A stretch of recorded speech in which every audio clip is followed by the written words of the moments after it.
بسم اللہ الرحمن الرحیم نحمده ونصلی علی رسوله الکریم اما بعد فاعوذ باللہ من الشیطان الرجیم بسم اللہ الرحمن الرحیم سبحان الذي اسرى بعبده ليلا من المسجد الحرام الى المسجد الاقصى الذي باركنا حوله لنريه من آیاتنا انه هو السمیع البصیر صدق اللہ العظیم۔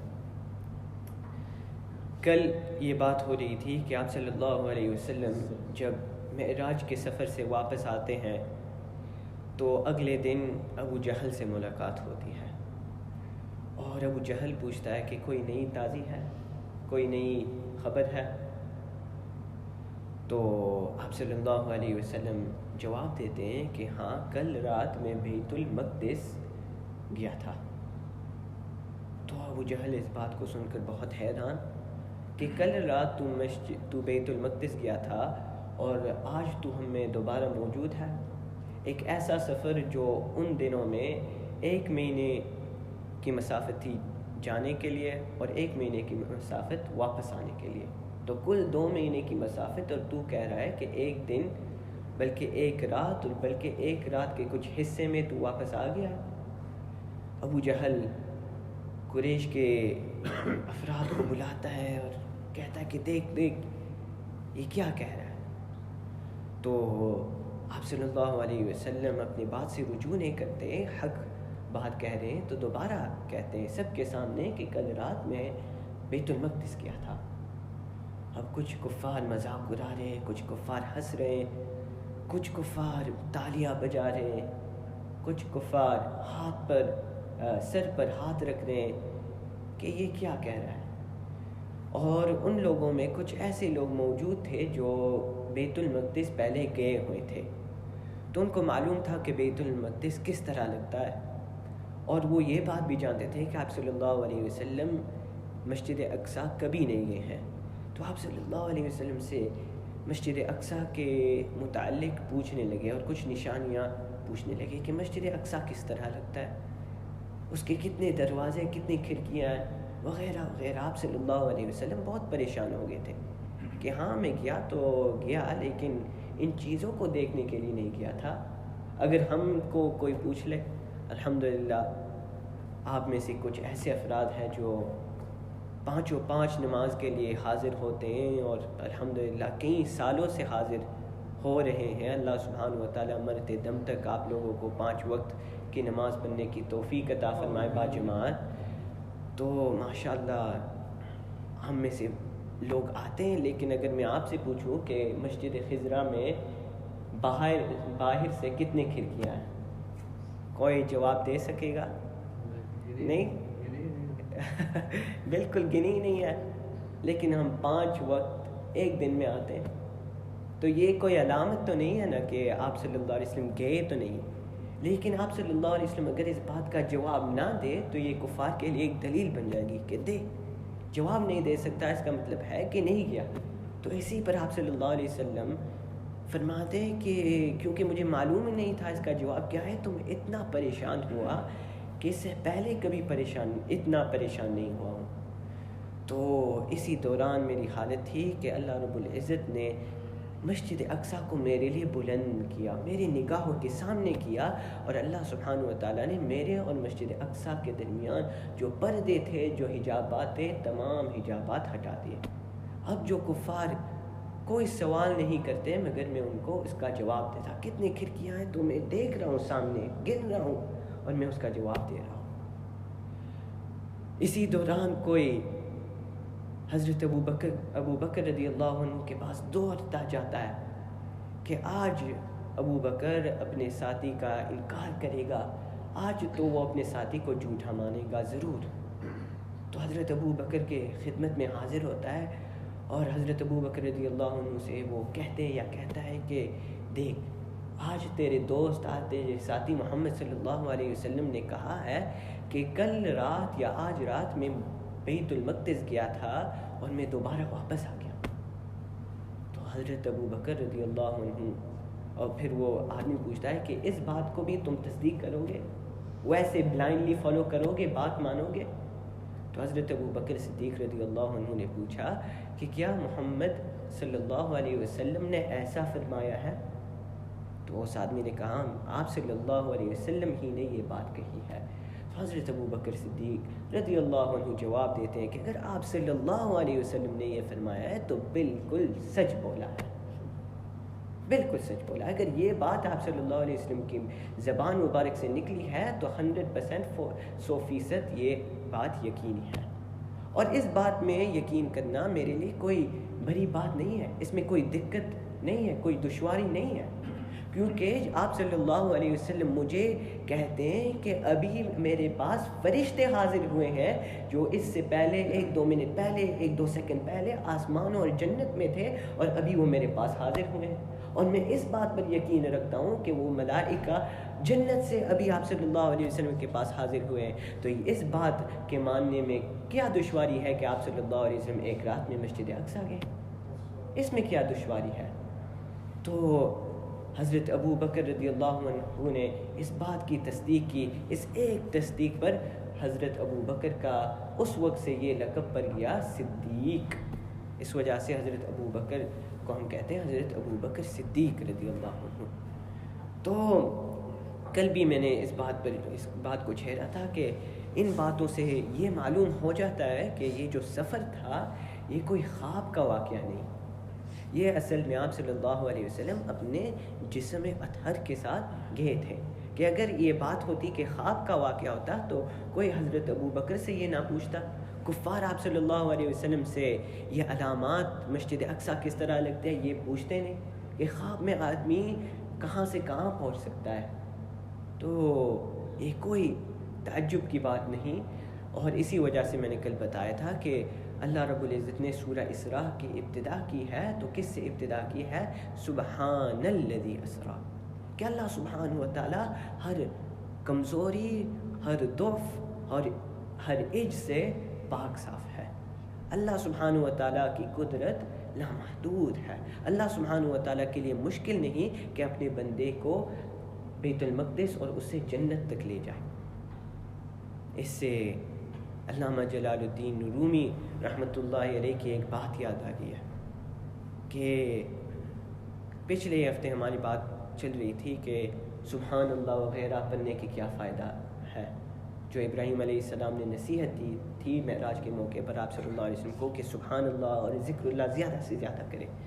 تو سبحان اللہ کے تذکرے پر ایک اور بات یاد آ گئی ہے. علامہ جلال الدین رومی رحمۃ اللہ فرماتے ہیں کہ جب آدمی سبحان اللہ کہتا ہے تو اللہ سبحانہ و تعالیٰ خوش ہو جاتے ہیں, لیکن جب آدمی سبحان اللہ کہتا ہے تو اللہ سبحانہ و تعالیٰ کہتے ہیں کہ میرے بندے جب تو نے سبحان اللہ کہا, تیرے سبحان اللہ کے کہنے سے تو میں پاک صاف نہیں ہوا, تیرے سبحان اللہ کے کہنے سے پہلے میں پاک صاف تھا. ایسا تو نہیں کہ تو نے سبحان اللہ کہا تو میں پاک صاف ہوا, لیکن اے میرے بندے میں تو پہلے سے صاف تھا تیرے سبحان اللہ کے کہنے سے, لیکن میں تجھے کیسے گندا رہنے دوں, میں تجھے گندا کیسے رہنے دوں؟ تو نے سبحان اللہ کہا ہے, میں تجھے بھی پاک صاف کر دیتا ہوں. جا میرے بندہ, میں نے تمہارے تمام گناہ کو معاف کر دیے ہیں. ایک سبحان اللہ آدمی سبحان اللہ کہتا ہے, اللہ سبحانہ و تعالیٰ کی پاکی کا اقرار کرتا ہے, تو اس کا فائدہ یہ ہے کہ اللہ سبحانہ و تعالیٰ خود اس کے بننے والے کو بھی پاک صاف کر دیتے ہیں. سبحان اللہ.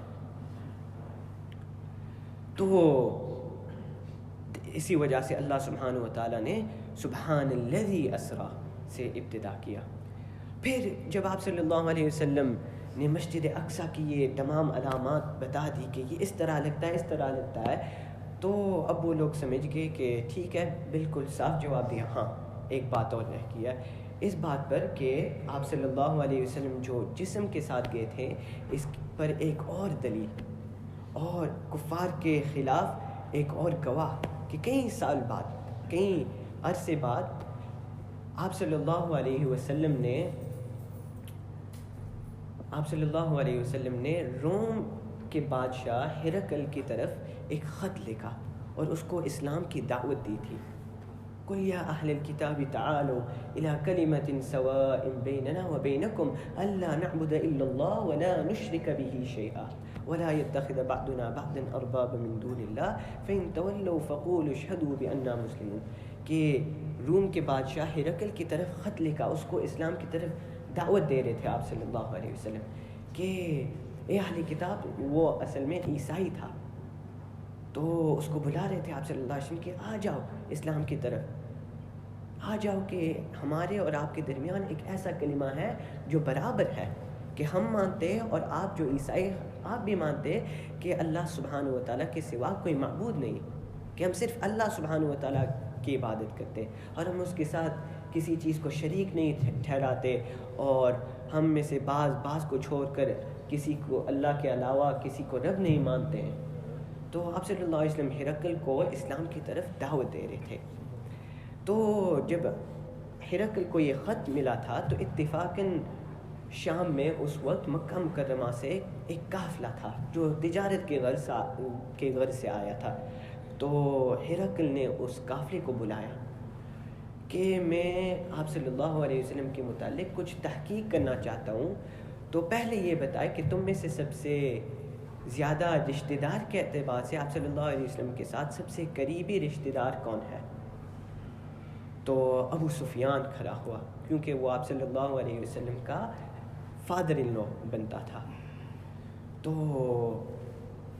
چنانچہ ابو سفیان کو وہ اپنی طرف کرتا ہے اور دوسرے تمام لوگوں کو اس کے پیچھے کرتا ہے، اور پھر وہ ابو سفیان سے کچھ سوال پوچھتا ہے، آپ صلی اللہ علیہ وسلم کی تحقیق کرتا ہے کہ آپ صلی اللہ علیہ وسلم کیسے ہیں، ان کا نسب کیسا ہے، کیا انہوں نے اس نبوت کے دعوے سے پہلے کبھی جھوٹ بولا ہے، جو لوگ اسلام آ رہے ہیں کیا وہ کمزور لوگ ہیں، کیا مالدار لوگ ہیں، تو کئی سوال پوچھے تھے۔ اور اس میں یہ بھی پوچھا تھا کہ کیا آپ صلی اللہ علیہ وسلم نے نبوت کے دعوے سے پہلے کبھی جھوٹ بولا ہے؟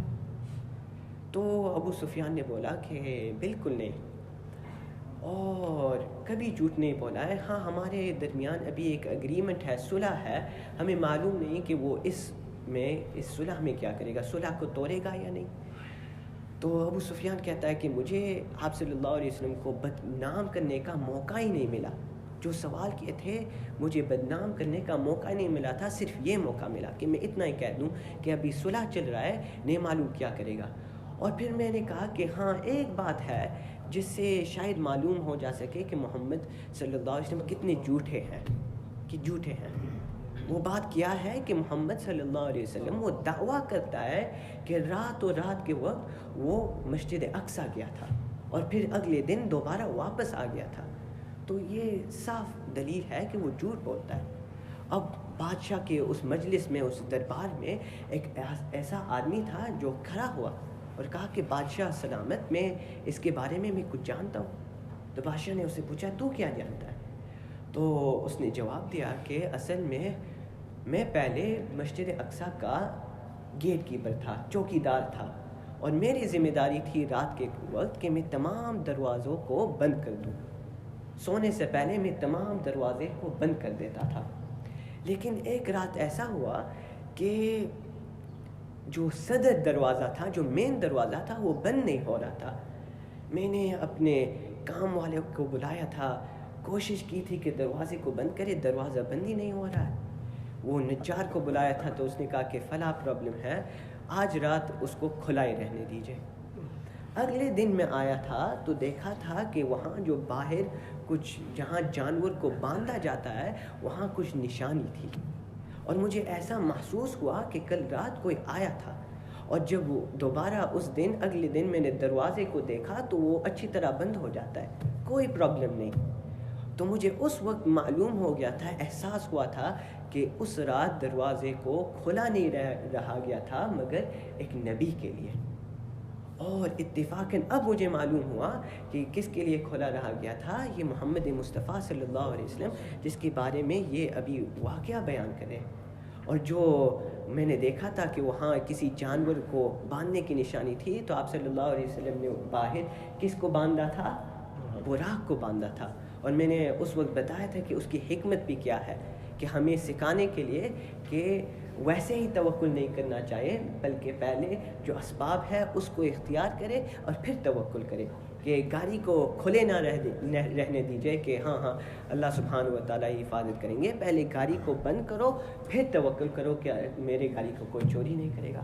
تو معلوم ہوا کہ آپ صلی اللہ علیہ وسلم اپنے جسم مبارک کے ساتھ گئے تھے، اور بلکہ کفار کے سامنے آپ صلی اللہ علیہ وسلم کی صداقت کئی سال بعد ظاہر ہوگی۔ تو یہ بات ہو گیا کہ مسجد اقصیٰ کی تمام نشانی بتا دی آپ صلی اللہ علیہ وسلم نے۔ تو پھر انہوں نے پوچھا کہ جب تم واپس آ رہے تھے مسجد اقصیٰ سے تو کوئی چیز آپ نے دیکھا؟ تو آپ صلی اللہ علیہ وسلم نے بتایا کہ میں نے فلاں قافلے کو دیکھا تھا اور فلاں قافلے کو دیکھا تھا، اور ان میں سے ایک قافلے کو میں نے دیکھا کہ اس کا اونٹ گم ہو گیا ہے، تو وہ اونٹ بعد میں مل گیا، اور ایک قافلہ یہ بھی دیکھا۔ تو انہوں نے کہا کہ آپ کے حساب کے مطابق اگر آپ نے یہ قافلہ دیکھا اس جگہ پر تو ان کو ابھی واپس آنا چاہیے۔ تو اسی بات وہ بات کر رہے تھے کہ وہ دیکھتے ہیں کہ وہاں سے وہ قافلہ آ جاتا ہے۔ سبحان اللہ۔ تو آپ صلی اللہ علیہ وسلم کی صداقت ظاہر ہو جاتی ہے۔ اور اسی طرح آپ صلی اللہ علیہ وسلم نے ان میں سے ایک قافلے کے متعلق یہ فرمایا کہ وہ قافلہ بدھ کے دن سورج کے غروب ہونے سے پہلے آ جائے گا۔ تو بدھ کا دن آ جاتا ہے، تمام مسلمان ایک طرف، تمام کفار ایک طرف، انتظار میں ہے کہ کیا ہوتا ہے، کیا یہ قافلہ آتا ہے۔ سورج ڈوب رہا ہے، بہت قریب ہے کہ ڈوب جائے۔ کفار خوش ہو رہے ہیں، مسلمان گھبرا رہے ہیں کہ کیا ہو گیا ہے، آپ صلی اللہ علیہ وسلم آج بدنام ہوں گے، آپ صلی اللہ علیہ وسلم کی عزت چلی جائے گی۔ کفار خوش ہو رہے، آپ صلی اللہ علیہ وسلم اللہ رب العزت سے دعا کرتے ہیں کہ یا اللہ سورج کو غروب نہ ہونے دے، سورج کو روک لیجئے۔ اس اللہ سے دعا کرتے ہیں جنہوں نے یوشع بن نون کے لیے سورج کو روکا تھا، جنہوں نے اس سورج کو جو غروب ہو چکا تھا، اللہ رب العزت نے اس سورج کو پہلے دوبارہ لوٹا دیا تھا حضرت علی کرم اللہ وجہہ کے لیے۔ حضرت اسماء بنت امیس رضی اللہ عنہ کی روایت میں ہے کہ ایک مرتبہ آپ صلی اللہ علیہ وسلم نے نماز پڑھی تھی، اور ظہر کی نماز، حضرت علی رضی اللہ عنہ کو کسی حاجت کے لیے بھیجا تھا۔ تو جب حضرت علی دوبارہ واپس آئے تو آپ صلی اللہ علیہ وسلم عصر کی نماز پڑھ چکے تھے، لیکن حضرت علی نہیں نماز پڑھ چکے تھے۔ تو آپ صلی اللہ علیہ وسلم پھر حضرت علی کے گود مبارک پر کچھ لیٹ گئے تھے، اور حضرت علی دیکھ رہے ہیں کہ سورج غروب ہو رہا ہے، میں نے عصر کی نماز نہیں پڑھی ہے، لیکن مناسب نہیں سمجھا کہ آپ صلی اللہ علیہ وسلم کو جگائے، کیونکہ جب آپ صلی اللہ علیہ وسلم سو رہے ہوتے ہیں تو کبھی کبھی وحی نازل ہوتی ہے۔ تو آپ صلی اللہ علیہ وسلم کو جگانا مناسب نہیں سمجھا، دیکھ رہے کہ سورج غروب ہو رہا ہے، سورج غروب ہو چکا ہے۔ آپ صلی اللہ علیہ وسلم بیدار ہوتے ہیں، دیکھتے ہیں کہ حضرت علی رضی اللہ عنہ بہت غمگین ہے، پوچھتے ہیں کہ کیا بات ہے، بتاتے ہیں کہ میں نے نماز نہیں پڑھی۔ آپ صلی اللہ علیہ وسلم اپنے ہاتھ کو اٹھاتے ہیں کہ اے اللہ، آپ کا بندہ یہ علی آپ کے بندے ہے اور آپ کے نبی محمد صلی اللہ علیہ وسلم کی خدمت میں تھا، آپ کے اطاعت میں تھا، یا اللہ علی کے لیے سورج کو دوبارہ لوٹا دے۔ آپ صلی اللہ علیہ وسلم نے یہ دعا مانگی تھی۔ حضرت اسماء بنت امیس فرماتی ہے کہ مدینہ منورہ پر تاریکی چھا گئی تھی کہ اللہ سبحانہ و تعالیٰ نے سورج کو دوبارہ لوٹا دیا۔ حضرت علی رضی اللہ عنہ کھڑے ہوتے، وضو کرتے، عصر کی نماز پڑھتے ہیں کہ اللہ سبحانہ و تعالیٰ سورج کو دوبارہ غروب کر دیتے ہیں۔ تو آپ صلی اللہ علیہ وسلم دعا مانگتے کہ اللہ اس سورج کو غروب نہ ہونے دیجئے، کہ اسی دوران اللہ سبحانہ و تعالیٰ سورج کو روک دیتے ہیں یہاں تک کہ وہ قافلہ آ جاتا ہے اور آپ صلی اللہ علیہ وسلم کی صداقت ظاہر ہو جاتی ہے۔ تو یہ تھا الحمدللہ اسراء اور معراج کے سفر کے متعلق چند ضروری باتیں۔ الحمدللہ اسراء اور معراج کا جو مضمون تھا، جو بیان تھا، جہاں تک کہ میرے علم میں ہے یہ پورا واقعہ الحمدللہ مکمل ہو چکا ہے۔ اگر اللہ سبحانہ و تعالیٰ نے چاہا تو اگلے ہفتے سے سیرت پاک کو ہم جاری رکھیں گے۔ وآخر دعوانا الحمدللہ رب العالمین۔